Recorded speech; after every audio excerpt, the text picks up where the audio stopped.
Thank you all very much for allowing me to speak today. Thanks to MCIE and thanks to Ayla in particular for inviting me along.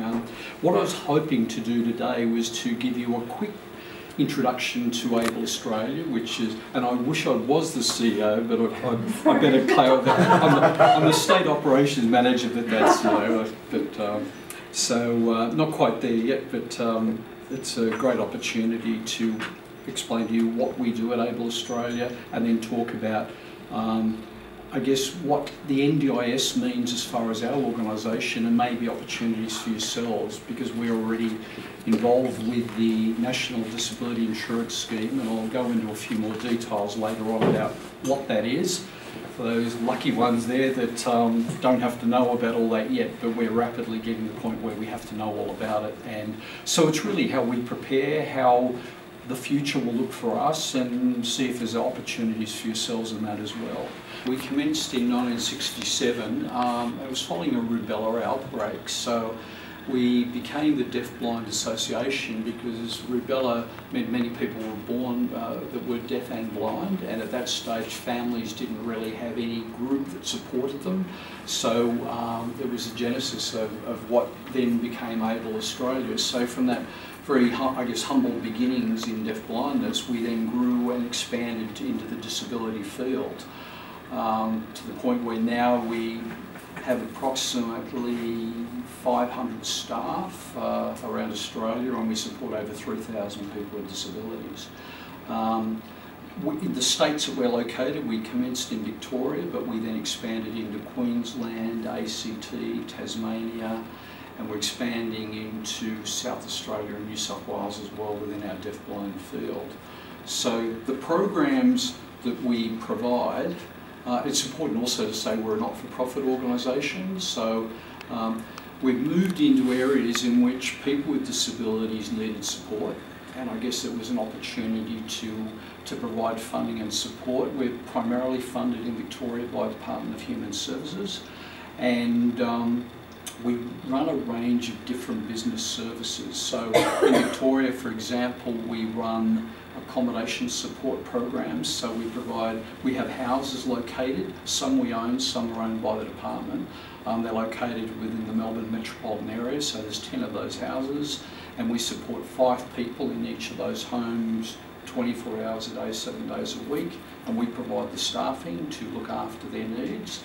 And the clients or people we support within those houses have a variety of different things they may do during the day, so it depends on their individual needs as to whether we provide that support or other organisations provide that support, such as day programs. We have 3 day programs in the Melbourne geographical area, and they generally have about 35 clients in each of those. Now those day programs are so that there can be activities to go out into the community, do a range of different things, whatever interests people there, whether it be swimming on a lovely day like today, or on a freezing winter's day it might be going to a coffee shop and having a cup of coffee, or doing whatever they would like to do as a group. So we have a range of activities and excursions during those day programs, and often they'll be supported, for example, by Department of Human Services houses. They'll then come to our facilities in the day and then be transported back.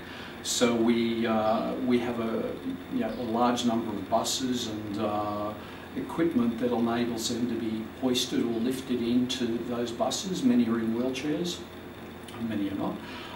So it depends on their level of need. So in addition to that, we provide music and art therapy. So we've got 9 qualified music therapists that provide support to 280 people around the Melbourne area. And we have art programs and art therapists who are particularly interested in helping people who have artistic talents or want to spend time in artistic pursuits, so ceramics or drama or anything that they would like to do, we support. And in addition to that, we have respite care. So for families who want a break, there are many times families do need a break, and their sons and daughters, for example, they would like them to be supported. And we've got a particular program at Dandenong catering for 12 to 18-year-olds with very high support and complex needs. So in a way, we've built up a reputation to really help at the more complex end of the spectrum, and the complexity of the kids in that area, they generally have autism, they generally have behaviours of concern, which means they can be quite dangerous. They can hurt people, and so we've got to really have specialist trained staff and skills to be able to ensure we meet their needs and keep our staff safe and keep the young people safe in that example. We have community outreach programs where people go into the community doing a range of different things. We also have holiday programs where people can go on holidays. Clients might say, we'd love you to take us to Gold Coast. So our staff get the privilege and the pleasure of sort of going and helping some people live their dreams. Like it may be their dream always to have gone to go to a special place, and we assist them to do that, which is really lovely. It's a really fun part of our work too, and we really specialise on looking at outcomes for people. What are their goals? What are they trying to achieve while they're with us? And within our support, what are the things we can do to help them achieve real goals in their lives? And it could be activities, it could be fun, it could be developing skills. So that's part of what we call person-centred planning, and it's all about developing what are their plans, what would they like to do, and over what time frame, and try to make them SMART goals so they're measurable, achievable, and timely, and all those things. So to make sure that we can ask our staff to concentrate on looking at those particular goals and how can we meet those achievements within the time period. So our deaf-blind field in particular is a large and growing part, and as the population ages in Australia, there's more and more deaf-blindness, and by 2050 it's projected to be over 500,000 people will be deaf and blind, so with some levels of deafness and blindness. So as people, if they have vision problems, then they find as they're aging they start getting hearing problems, and then you get to the point of what do you do, or how do you communicate, and so Auslan training and training with signing and all that sort of thing is part and parcel of what we do. And how do we best support people who are deaf and blind? We've got a technology centre in Flinders Lane in the city, and they specialise in iPads, iPhones and technology. It's amazing to see within an iPhone there's already built-in technology for converting Braille equipment into text messages, which most people would never be aware of, but it's there and it exists, and you can now connect Braille equipment to iPads and iPhones and so on, and you can convert it to text.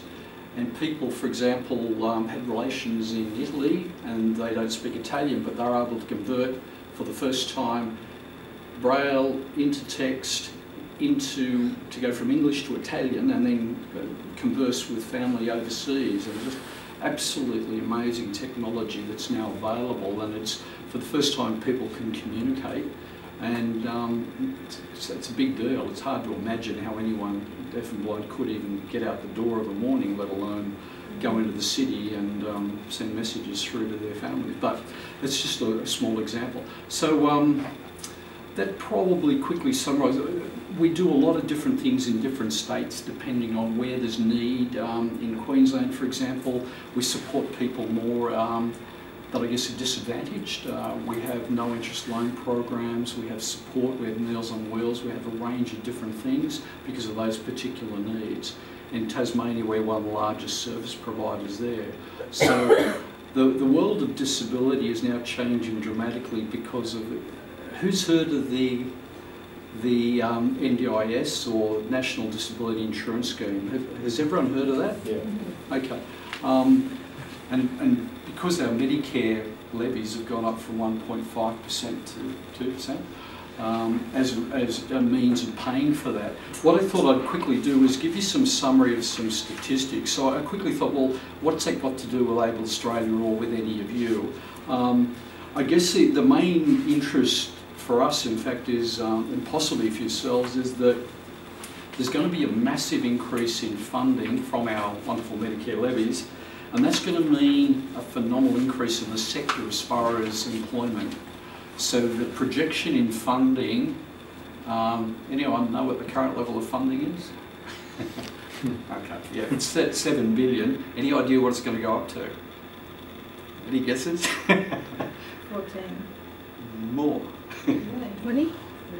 Yeah, but 22, 23 billion, so make sure I don't say million, $23 billion is what it's going to go up to, which is a trebling in the size of the existing funding. You say, well, why is that important? Well, that's a lot of funding, and why is it needed? Because a lot of people here in Victoria and around Australia had a lot of need which wasn't being met.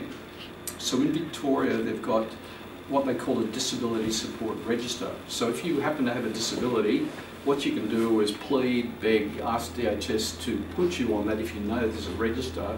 And what does that do? Well, it generally means you wait for 7 to 8 years for funding, which you generally don't get. Some people do, and I shouldn't be rude, but I mean, a lot of people have waited. We've got many deafblind clients that have been waiting 7 or 8 years with no funding, which is tragic because they deserve it. And you know, it's great that the Australian population has decided that they're happy to support that. And by, I guess when you voted politicians to do that, and there was overwhelming bipartisan support for that. So okay, we've got that program. Well, what will it do?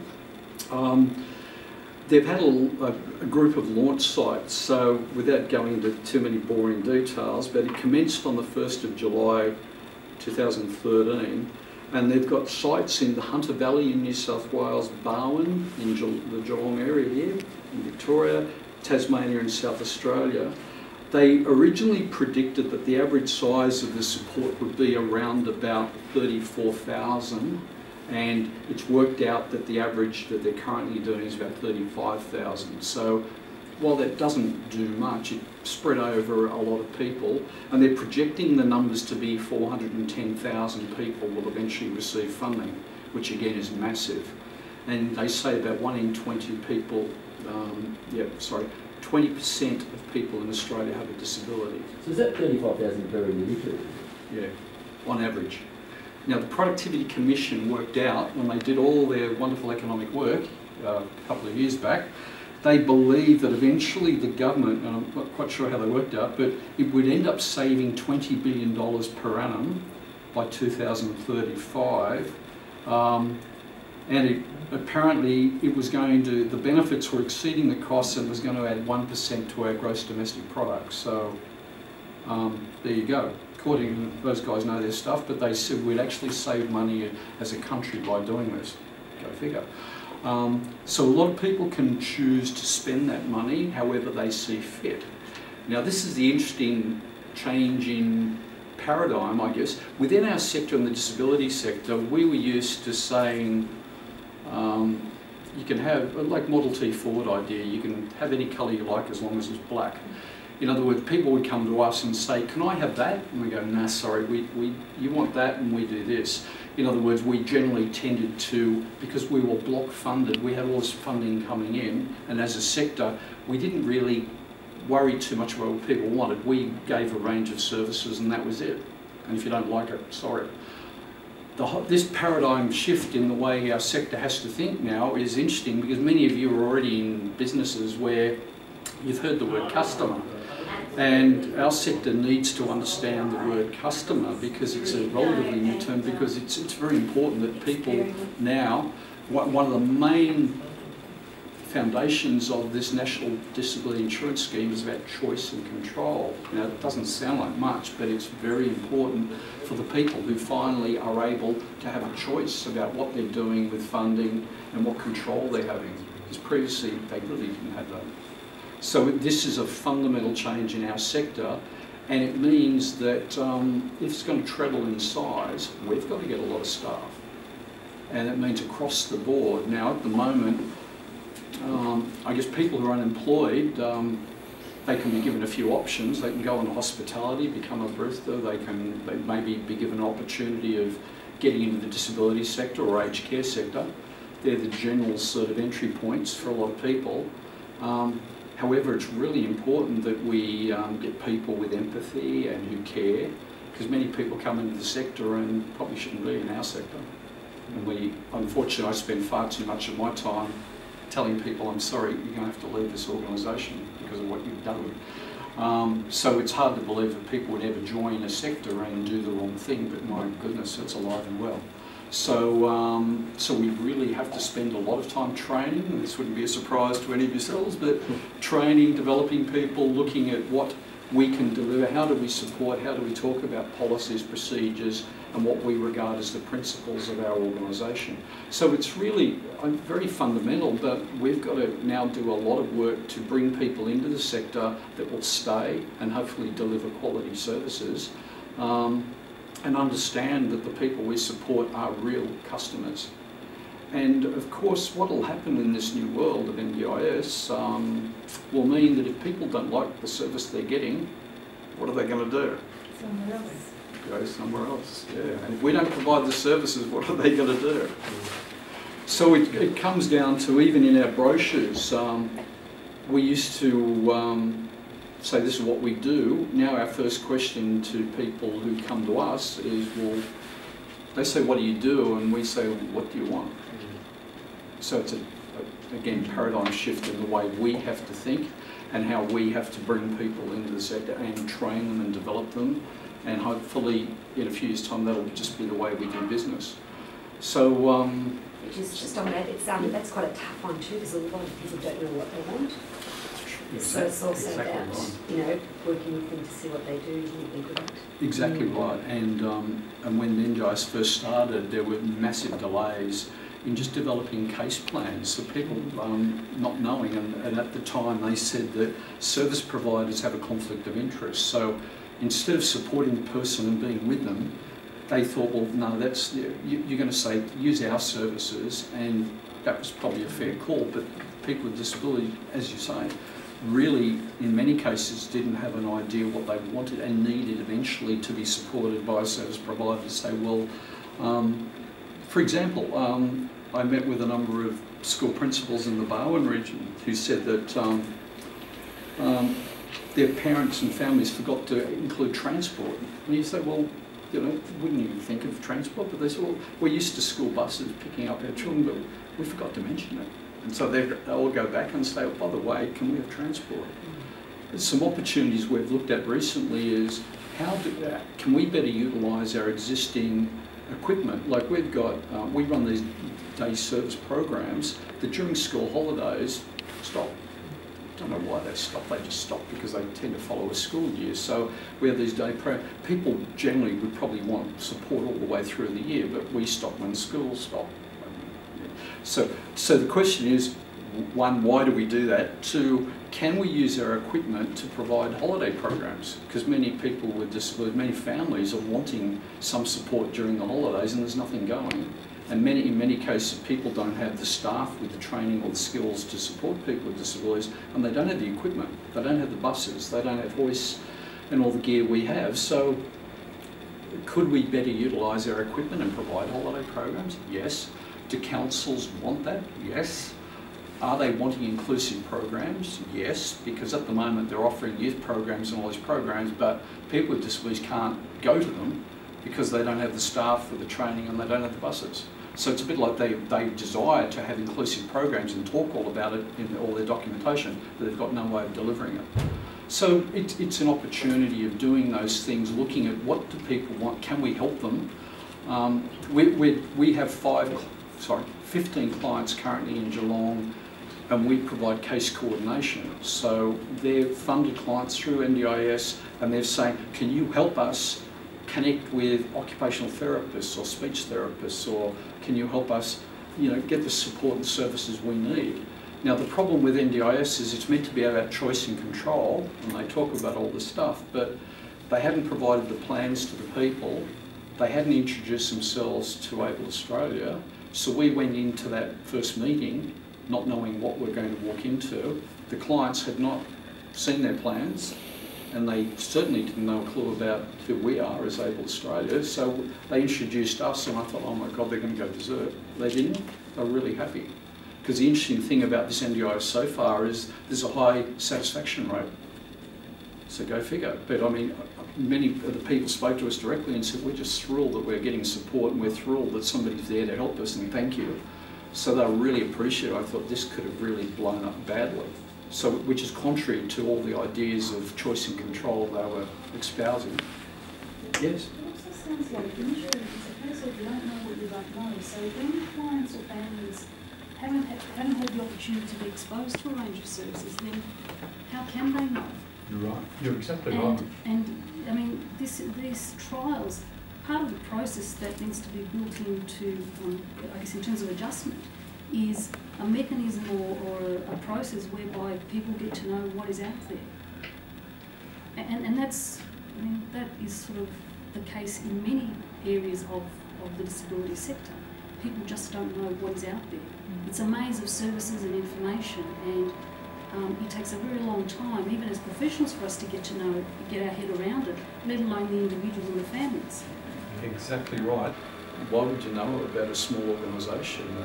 And we're about a $35 million organisation, so we're larger than about apparently 90% of organisations in the disability sector are about 1 to 2 million in size. And unfortunately, all these changes and this individualised funding means they're going to have to track, and they've got to have really complex computer systems to look at all the funding. And if you're particularly interested in a particular program, how do we know what program you're doing? How do we know how much you've spent? How do we know how much you've got left? We've got to track individual funding at the most minute level. And people have said to us, it's like walking into a shop and all the shelves are bare. And you go, okay. So in other words, you're right, they don't have a clue about what's available, they don't know what's there, and even if they did know, there's nothing to choose from that they can see. So what steps are Able Australia taking to diversify the services that they're going to offer or enhance the services that they are currently? We're looking at, and one of the first steps was what I've been doing for the last few months, which is going out and about and meeting particularly Metro Access officers and all the councils. So all the councils of Melbourne, as an example, they didn't have a clue, most didn't know who we were, what we offered. And there's things like HAC funding, home and community care funding, there's different revenue available, there's different sources of support. Yeah. So, and for the people who aren't even eligible for this National Disability Insurance Scheme, many will fall between the cracks. So what happens to the people who aren't eligible? And I've talked all about this wonderful funding that's going to be there, and it's great for us, and yes, we employ a lot of people, and hopefully though, it depends on whether the people select us. So the question then is, how do you get to let people know about what you do? You've got to get out there. And big companies are really good at doing that, and they've got great marketing, and if you can afford the big campaigns and be on the news and on TV or whatever, radios, people get to hear about you. But for the majority of organisations in the sector, you don't have that. So you've got to get on your bike, introduce yourself, talk to people, give brochures out, and try to have that can-do attitude to say, what do you want? And we're now looking at opportunities like after-school care. Schools are sitting there. I'm a school counsellor at, my son has autism and mild intellectual disability, so I'm on the school council, but even their school doesn't provide after-school care. So for many families, they're going, well, where do we go? And many of them can't go to mainstream after-school care programs because they may have unusual behaviours that people wouldn't like. So, but can you provide support for those people? And the answer is, of course you can. Do you need trained staff? Yes. Do you need equipment? Because many of the people come from large areas to go to that special school. Can you provide transport? All those things are opportunities, and would the mums and dads pay money to have their kids looked after school? Yes. Most people need to do that and to keep working, and it may give opportunities. So I guess we've got to be more flexible, and we've got to look at where the gaps are and can we do more, and are there employment opportunities? The answer is yes, there are. So the organisations that get in and do this very well will have opportunities, but there's a lot of for-profits coming in as well. So not only are the not-for-profits got to get their act together, but I believe that the for-profits are going to swamp us. So they're really good. They're, you probably know lots of organisations that would be probably eyeing off a lot of the funding available in the disability sector, and if they could get in and do an extremely good job and market really well, they will get the lion's share of the business that's out there. But there's still massive gaps in demand and need, and not everyone will get what they want. Some people in the scheme may only get a fraction of what they thought they'd get. Others can't believe, you know, the generosity of the packages that they're given, and then they've got the challenge of, well, where do I spend it? So, yeah, so it's an interesting opportunity, and it comes down to that training bit and the link with MCIE and the work we're doing there is not only opportunities for our staff, but also the people we support. Well, what sort of program would they be interested in training? And in many cases, our people are some are non-verbal, some have high disability needs, others less so. So within the disability sector, you've got the supported employment area where people are looking for work or even open employment. And there's all those, along that continuum of support, there's lots of opportunities all the way through. So we've got to look at opportunities to better train our staff, because there should be a minimum requirement of, say, Cert 4 in disability, but there isn't. Yeah. I was going to say it's interesting that you say that, because whereas it's happening in the aged care sector, there's a minimum requirement. That also needs to apply to the disability sector. And what you were saying before, I think, is really critical. It's the first step, making sure that you've got trained staff and staff who consider themselves as professionals, not just, you know, who I guess are there for other reasons, perhaps. And it's like a unique selling proposition. It gives people the ability to say, we stand out from the crowd, because if we, as a minimum, for example, said, we will only employ people with Cert 4 and disability, that's making a good stand, and as an organisation we should be doing that, but we are also guilty of employing people and working towards that. But we're also conscious of looking at opportunities with Cert 4. Should we make sure that people, if they don't have it, we train them up and get that done, and can we use funding available from government, available from time to time to do that? So is there going to be a subsequent boost in the funding to train people? No.